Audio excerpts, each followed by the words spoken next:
The drive was still warm from my pocket when I placed it in Carter Livingston's open palm, and I watched his fingers close around it, the way a man closes his fist around a lottery ticket he hasn't checked yet. He was already turning toward the boardroom doors before I'd fully pulled my hand back, already rehearsing the version of this story he'd tell afterward. I let him have that walk. It was the last easy one he'd ever take. Welcome to Payback Office. If this is your first time here, we tell true stories about quiet competence outlasting loud arrogance, one boardroom at a time. This one took 11 years to build and about 4 minutes to come apart. Stay close. My name is Stella Vaughn. For 11 years, I was Director of Systems Infrastructure at Prism Capital Partners, a wealth management firm in Charlotte, North Carolina, the kind of place where the partners liked predictability almost as much as they liked their returns. I kept the servers running, the compliance logs clean, and the access protocols airtight enough that nobody upstairs ever had to think about them. Be reliable enough, and you become invisible. That was the job, and I was good at it. I didn't come from money or connections. I came from a house where my father spent 30 years as a maintenance electrician for the county school district, the kind of work where you learn that every system, wiring, plumbing, people, has a logic to it, even when it looks like chaos from the outside. He used to say the breaker box never lies. Something always tells you the truth if you're patient enough to read it. That's what I did for a living long before I ever touched a server rack. I read rooms the way my father read circuits. I noticed who deferred to whom, who flinched when a deadline moved, who took credit in meetings for work they'd never seen before that morning. I filed it all away, not because I was waiting for anything, just because that's how I was built. On my second week at Prism, a facilities supervisor named Ray caught me logging server room temperatures nobody had assigned me to track. He looked at the clipboard, then at me, and said, "Most people wait until something's broken to start paying attention. You're the only one in this building already looking." I never forgot that. It became the only operating principle I ever needed. By 30, I could spot the moment a decision had already been made, not when it was announced, but days earlier, in the small shifts nobody else noticed. A meeting moved up. A door that started closing during calls that used to stay open. People assume arrogance is loud. Mostly, it's just inattention wearing a good suit. And inattentive people leave a trail, whether they mean to or not. Prism Capital Partners had been founded in the early 90s by two brothers, Walter and Frank Bellamy. And by the time I joined, the firm managed just under $2 billion for a client list that included retired surgeons, third-generation textile families, and a handful of professional athletes who'd learned the hard way that talent doesn't manage itself. Walter ran the investment side. Frank handled operations until his health began failing around my 5th year there. I was hired to modernize the firm's records management. At the time, client files were scattered across 3 different systems, half on paper, half in formats nobody had opened since the Clinton administration, with no audit trail going back more than 2 years. Frank told me in our first real conversation that he didn't care how I did it, as long as nobody ever had to ask twice where something was. That was the whole brief, and I took it seriously. Over the next several years, I rebuilt the firm's entire infrastructure from the ground up, encryption protocols, access tiers, redundant backups stored across systems that didn't talk to each other unless I told them to. By year 6, I wasn't just managing infrastructure. I was the only person at Prism who understood, end to end, how every piece of it connected. Nobody asked me to become that. It happened the way water finds the lowest point in a room. The first conversation that mattered came during a regulatory audit in my 4th year. The compliance officer, a sharp, no-nonsense woman named Diane Ferris, pulled 3 years of access logs in under 10 minutes, every entry time-stamped, every permission change documented. The auditor looked up and asked who maintained the system. Diane didn't even glance at me. She said, "Stella built it. If you have a question about anything in this building, ask Stella first and everyone else second." The auditor made a note. I went back to my desk and didn't think about it again until years later, when that sentence mattered more than anything else Diane Ferris ever said. The second conversation came almost 2 years later, the week Carter Livingston started showing up at Prism with any regularity. He was Walter Bellamy's half-brother on his mother's side, different last name, same blood, and exactly the kind of confidence that comes from never once being told no by someone who could fire him. He was being eased into a junior advisory role. The soft landing families build for relatives who have bounced between failed ventures and finally agreed to give finance a try. I was walking through the server room corridor with a clipboard when Carter passed me, glanced at my badge, and asked, to nobody in particular, since I was clearly the only person there, "Is this where the IT guy hides?" I told him I managed systems infrastructure. He nodded, already looking toward the elevator, and said, "Sure, can you get someone to fix my email signature? It's doing that thing where the logo's too big." Then he walked off without waiting for an answer. I fixed it. It took 90 seconds. He never said thank you, and he never looked at my badge again, not because he was rude, but because by the time he reached the elevator, he'd already forgotten I existed. For the first year, Carter was mostly harmless in the way a draft is harmless. You feel it, you adjust your collar, and you move on. He sat in on meetings he didn't need to be in, asked questions that had been answered 20 minutes earlier, and referred to anyone below the title of vice president as you guys, regardless of how many of us were in the room. Walter Bellamy treated him the way you treat a nephew who'd shown up at Thanksgiving with a business plan, indulgently and at arm's length. That changed the year Frank Bellamy's health forced him into early retirement. Walter needed someone he trusted in an operations-adjacent role, someone with the Bellamy name who could sit across from clients and sound like continuity. Carter didn't have the experience. He had the surname, and at a family firm that was often enough. Within 8 months, he carried the title of Senior Partner, Client Operations, a title that on paper put him 2 levels above me. The shift in how he treated the building was immediate and total. Doors that used to stay open during his calls started closing. Meetings that used to include department heads started excluding them, then summarizing decisions to those same department heads after the fact as a courtesy. I didn't take it personally because it wasn't personal. Carter wasn't sorting people into enemies and allies. He was sorting them into people worth remembering and people who weren't, and the sorting happened so fast and so quietly that most people never even knew it had occurred. The first real sign came during a systems review meeting 6 months into his new title. I'd prepared a presentation on a planned upgrade to the client portal's authentication, protocols, 2-factor verification, encrypted session tokens, the kind of unglamorous work that prevents the kind of disaster nobody wants to think about until it happens. Carter sat through 11 minutes of it scrolling on his phone, then looked up and asked, "Is this going to take long? I've got a call with Walter at 2. I told him I could send the summary by email instead. He nodded, already standing, and said, "Yeah, that's probably better. Shorter too, just hit the main points. I don't really need the, you know." He gestured vaguely at my laptop, at the slide still glowing on the screen behind me, the technical stuff. I sent the summary, 4 sentences. He replied with a thumbs-up emoji 11 minutes later, the same minute his calendar showed him walking into his 2 o'clock with Walter.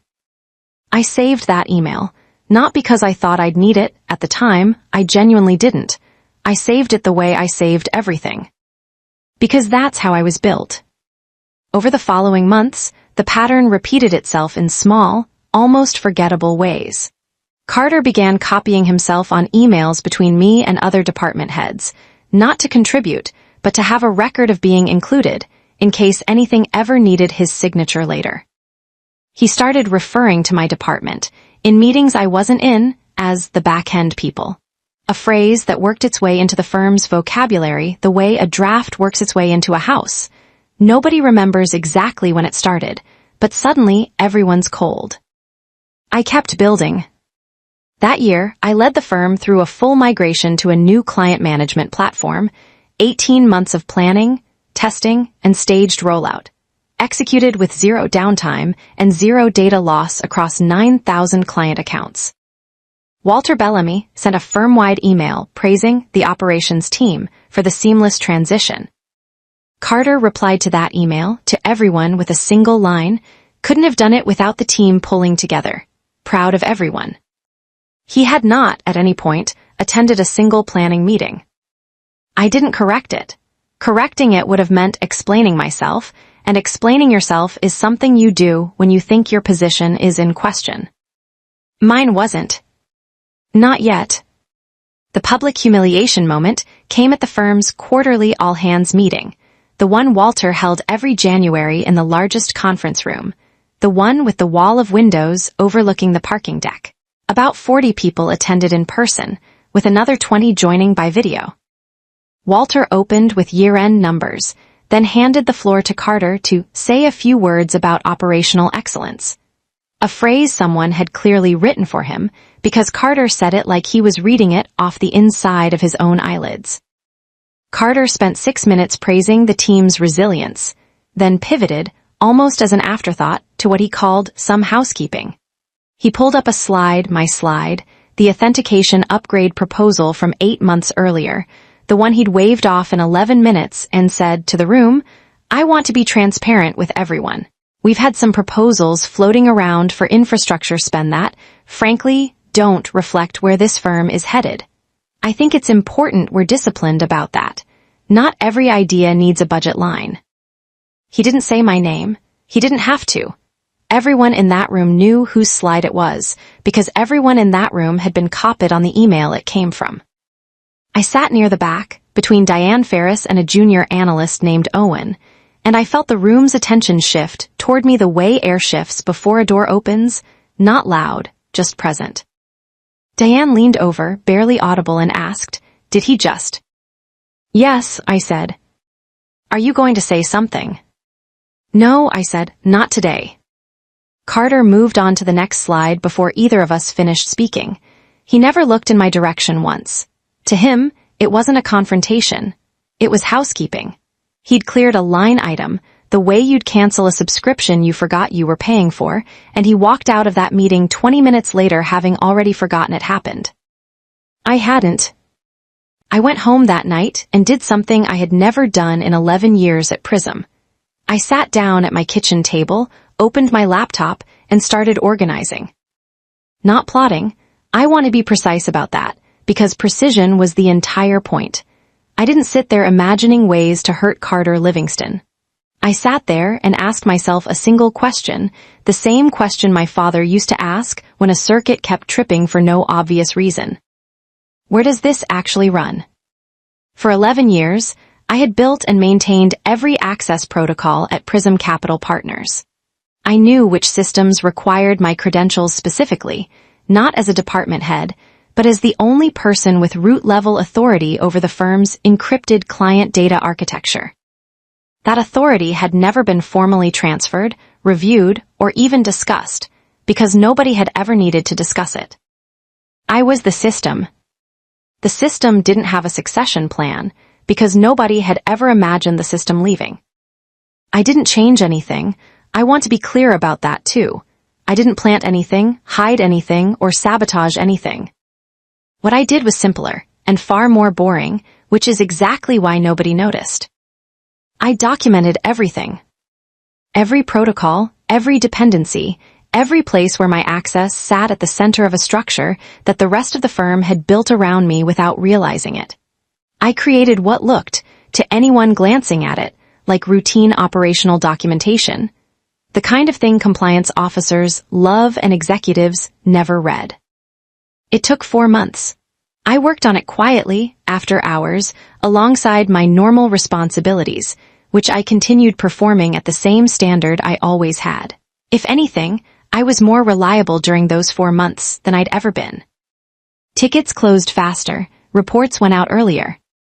Anyone watching would have said Stella Vaughn was having one of her best quarters. Carter, for his part, continued exactly as before. He'd found his footing after the all-hands meeting, not because anyone had praised him for it, but because nothing had happened. No pushback, no fallout, no consequence of any kind. In Carter's experience, that was confirmation. He'd cleared a line item and the building had kept running, which told him, in the only language he understood, that the line item hadn't mattered. About 6 weeks after the all-hands, he stopped by my desk for the first time in months. Not to speak to me, exactly, but to lean against the partition while he waited for the elevator, scrolling his phone. Without looking up, he said, "Hey, did that authentication thing ever get sorted? Walter mentioned it to a client, and I didn't have an answer." "It's still pending budget approval," I said, "same as it's been since last spring." He nodded, still scrolling. Right, probably fine. These things always sort themselves out eventually." The elevator arrived. He stepped in without looking up. He was right, in a way. These things do sort themselves out eventually. He just didn't know which direction, eventually, was about to go. The end came on a Tuesday, which felt almost insultingly ordinary given everything that followed.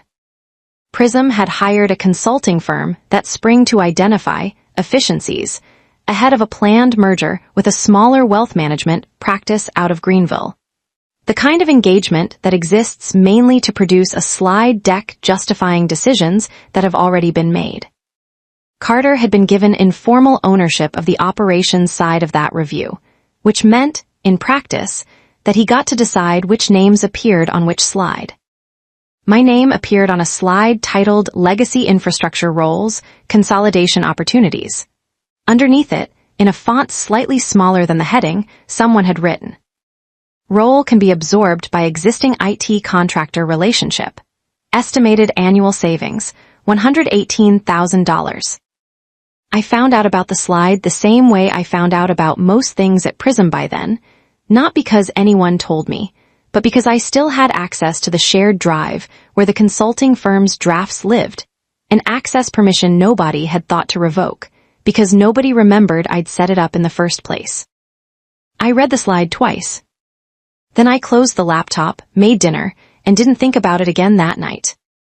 There was nothing left to do that I hadn't already done. Carter called me into his office on a Tuesday morning, 11 days later. He didn't ask me to sit down. He had a folder open in front of him, unnecessarily, since everything in it was a printout of things he could have said from memory, and he said, without much preamble, "So, with the merger stuff coming up, we're restructuring a few roles to streamline things. Your position's one of them. We're going to transition systems support over to an outside contractor, effective today." "Today," I repeated. "Yeah, today's cleaner for everyone. HRS got your paperwork." He slid a folder across the desk without quite looking at me, the same way he'd once slid past me in the server room corridor. "Obviously, we'll need you to hand over any system credentials, access cards, that kind of thing. Security's going to walk you out, nothing personal, it's just policy for this kind of transition." "Of course," I said. He looked up at that, not because of what I said, but because of how quickly I said it. People who are about to lose something they care about tend to argue, or stall, or ask questions. I did neither. I reached into my bag, took out a small encrypted drive I'd brought with me that morning, and set it on his desk. "Master access credentials, current as of this morning," I said. "Documentation index is on there too, should make the contractor transition straightforward." Carter looked at the drive, then at me, and for just a moment, less than a second, really, something flickered behind his eyes that wasn't quite suspicion, because Carter didn't know me well enough to be suspicious. It was closer to surprise. The small, fleeting surprise of a man who has braced himself for resistance and received none, and doesn't yet understand that the absence of resistance can be its own kind of warning. He picked up the drive, turned it over once in his fingers, and dropped it into his jacket pocket. "Great," he said. This is great. Thanks, Stella." It was the first time he'd said my name correctly on the first try in 3 years. Security walked me to the lobby. I didn't look back at the building. I didn't need to. I already knew, almost to the hour, what was going to happen inside it next. I wasn't there for any of it. I heard it afterward, in pieces, from people who had no reason to lie to me anymore, which is its own kind of honesty. The first 48 hours were quiet. The outside contractor, a systems technician named Dale Whitfield, sent over by the firm Carter had hired, logged into Prism's network using the credentials I'd left on the drive, and everything worked exactly as documented. Email, file shares, the client portal, all of it. If Carter checked in with anyone that first day, the answer he got was almost certainly some version of fine, because it was fine. That was never the part that was going to break. The part that was going to break was buried on page 11 of the documentation index, under a section header so unremarkable that I'd written it myself specifically, because no one would ever read past the title. Quarterly Security Certificate Rotation, Client Data Encryption Layer. 5 years earlier, after a regulatory update tightened requirements around firms holding client financial data, Prism had been required to designate a named, accountable individual for the encryption infrastructure protecting client accounts. A single person whose credentials had to be cryptographically re-verified on a recurring cycle, as a safeguard against exactly the kind of scenario where access quietly transfers to someone nobody can account for. I was that person. I had been that person for 5 years, and the re-verification had always happened the same way. Every 90 days, a renewal window opened, and I confirmed it using a personal security token issued to me individually by the compliance vendor. It took me 4 minutes every quarter, and I'd done it so many times it had become background noise, the kind of task that's so routine it stops looking like a task at all. The current 90-day window had opened 6 days before my last Tuesday at Prism. It would close on Friday afternoon. And the security token that completed it had never been transferable, because the entire point of the requirement was that it couldn't be. Dale found the renewal notice on Thursday morning, a flagged item in the compliance dashboard marked amber with a countdown. He didn't know what it meant, so he did the reasonable thing and forwarded it to the firm's general IT inbox, which by then was being monitored, somewhat loosely, by Owen, the junior analyst who'd sat next to me at the all-hands meeting, and who had, in the reshuffling after my departure, inherited a stack of responsibilities nobody had formally assigned to him. Owen called Dale back within the hour. I heard about this conversation from Owen himself, weeks later, and he repeated it to me almost word for word, because he said it was the moment he started feeling like something underneath the building had shifted without anyone agreeing to it. "Hey, this certificate thing that came through," Owen said. Do we need to do something with that?" "I think so," Dale said. "It says renewal required accountable individual confirmation. There's a countdown, about 30 hours. "Confirmation from who?"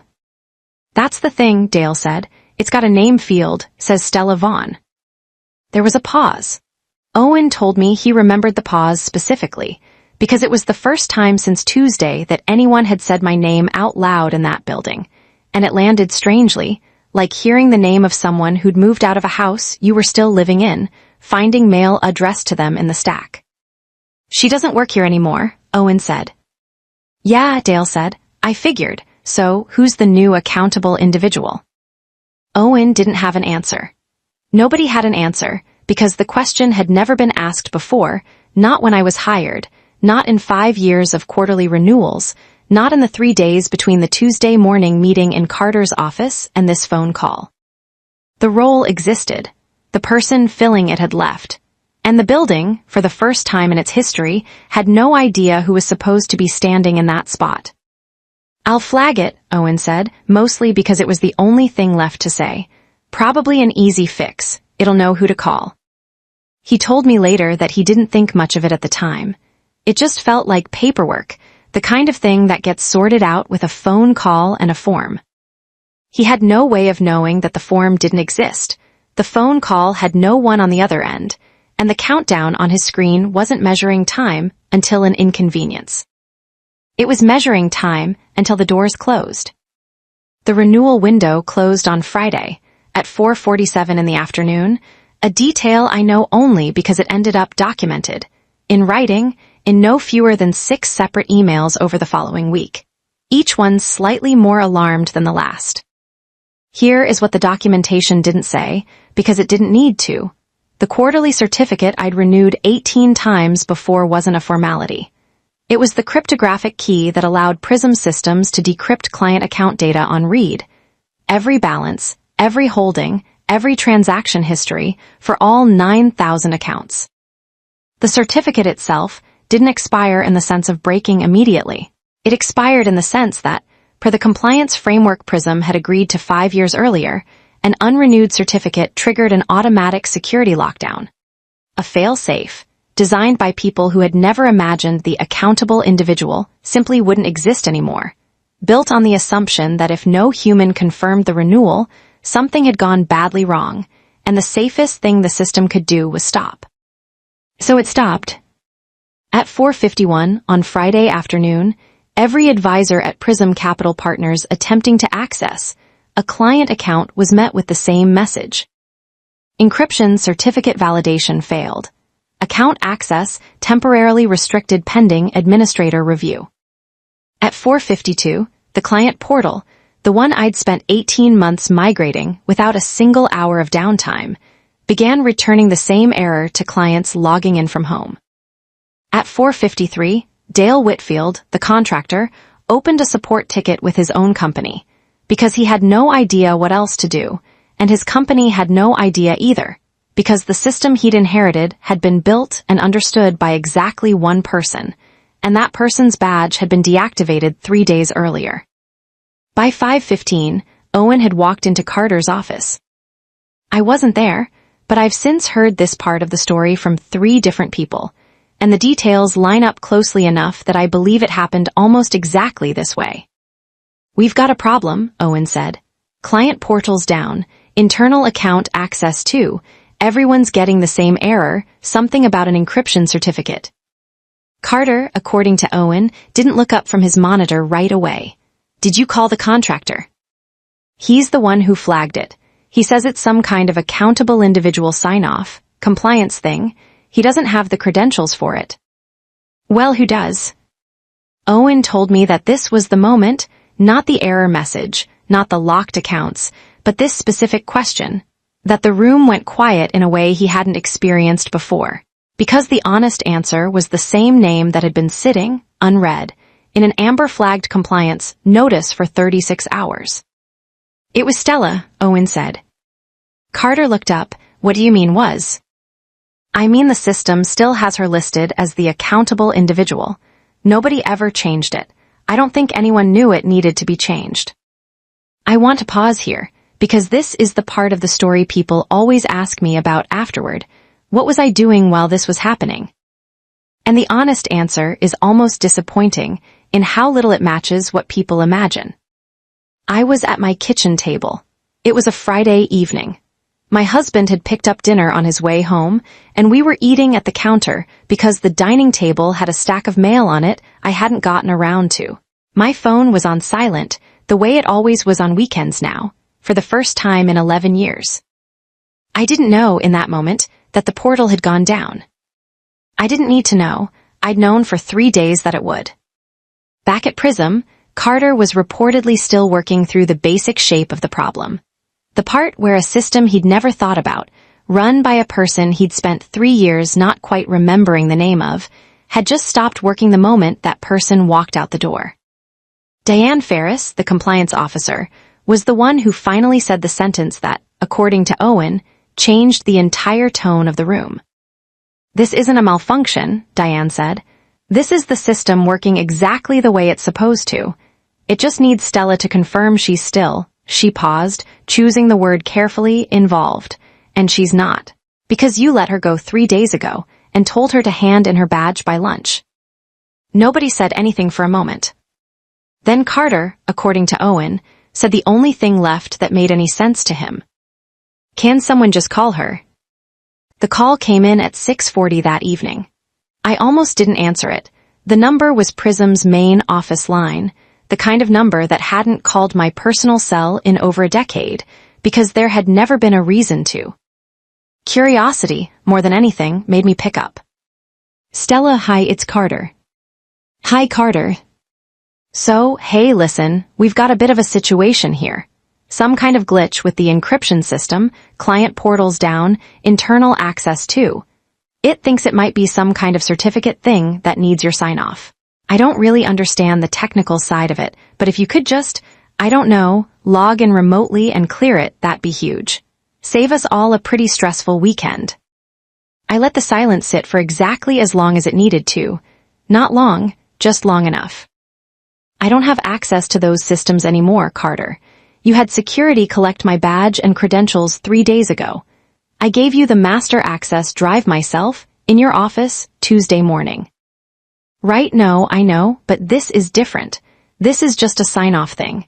It's probably a 5-minute fix if you've still got whatever app it uses on your phone. I don't have the security token. It was issued to me individually by the compliance vendor, tied to my employment status. When my employment ended, the vendor would have flagged it as inactive. Even if I wanted to help, I physically can't generate that confirmation anymore. Nobody can, until Prism designates a new accountable individual and goes through the vendor's verification process. That typically takes some time. How much time? I genuinely don't know. I was never on that side of it. I just renewed mine every quarter like I was supposed to.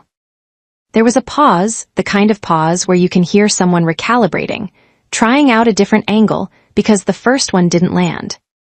Okay, but you understand the systems. Can't you just walk Dale through it, over the phone, tell him what to click? There's nothing to click, Carter. It's not a setting. It's a cryptographic verification tied to a specific person's credentials. The whole point of the requirement, the one Prism agreed to 5 years ago when I was designated, was that it couldn't be transferred informally. That was the safeguard. That's what it was designed to prevent.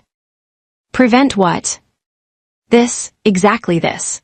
A scenario where access to client data quietly moves to someone the firm can't account for, without anyone noticing until it's too late to undo quickly. Another pause, longer this time. I could hear, faintly, voices in the background on his end, Diane's voice, and another I didn't recognize, urgent and overlapping. When Carter spoke again, something in his tone had changed. The easy, sliding past quality was gone.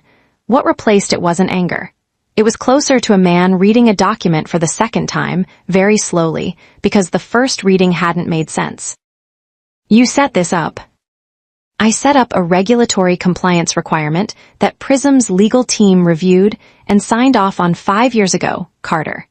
I've been the accountable individual on it for 5 years. I renewed it 18 times, on schedule, every single quarter. The 19th renewal window opened 6 days before you walked me out and closed today at 4:47. I didn't do anything. I stopped doing something because I no longer work there, and nobody asked me to keep doing it. You knew this would happen. I knew what the documentation said it would do. I wrote the documentation, Carter. I gave it to you myself. Page 11. I heard him exhale, not a sigh, exactly. Something flatter than that. The sound of a man standing in a building full of locked accounts and panicking colleagues, holding a phone, realizing that the woman on the other end hadn't raised her voice once and wasn't going to. So what happens now? He asked. And for the first time in 3 years, he didn't sound like someone asking a question he expected someone else to solve for him. He sounded like someone asking because he genuinely didn't know and had finally understood that no one in that building did either. Now, I said, Prism designates a new accountable individual, submits it to the compliance vendor for verification, and waits for the new credentials to be issued and certified. I'd start that process tonight if I were you. I believe it can take several business days. Several, he stopped, started again. It's Friday.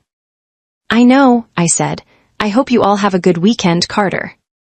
I ended the call, set my phone face down on the counter, and finished my dinner while it was still warm. The lockdown lasted 6 days. Not because 6 days was how long the fix actually took, but because the fix required steps that, as it turned out, nobody at Prism had ever had to take before, and every step required someone to first discover that it existed. Designating a new accountable individual sounds simple until you realize the role comes with legal liability, personal liability, for the security of 9,000 client accounts. Walter Bellamy, I'm told, asked 3 different senior people to take it on before anyone agreed, and the one who finally did insisted on a formal indemnification clause first. drafted by outside counsel, which took 2 of those 6 days by itself. The compliance vendor's verification process took another 3. During all of it, advisors couldn't access client accounts, clients couldn't log into the portal, and at least a dozen of Prism's largest accounts. The surgeons, the textile families, the athletes who'd learned the hard way placed calls to Walter Bellamy personally, asking with varying degrees of patience why a wealth management firm couldn't currently tell them how much money they had. Carter kept his title technically. I heard later that technically was doing a lot of work in that sentence. The merger with the Greenville practice, the one his consulting review had been built around, was quietly paused, then quietly abandoned a few months later, after the smaller firm's partners reportedly asked some uncomfortable questions about Prism's operational stability. Carter's role shifted, gradually, into something with a long title and very little to actually decide. Diane Ferris told me, the one time we spoke after I left, that he still came in most days. He just didn't seem to be in charge of much of anything anymore, including, as far as anyone could tell, himself. As for me, I took 3 months off. Then a firm in Raleigh, one of Prism's competitors, reached out after hearing a version of the story that had, by then, made its way through enough compliance circles to become something close to a legend. I didn't correct any of the details. I didn't need to. I started there as head of infrastructure security, with a contract that included, among other things, a very clearly documented succession plan, one with more than one name on it. I think about Carter sometimes, not with anger, but the way you think about whether you once stood in. He never did anything to me out of malice. That was always the strange, almost forgivable part. He just never looked, not at the slide, not at the documentation, not at the woman standing in his office with a small encrypted drive in her hand, the one he took without asking what was on it, because he'd already decided, long before that morning, that it didn't matter. It mattered. It was just waiting for him to find out.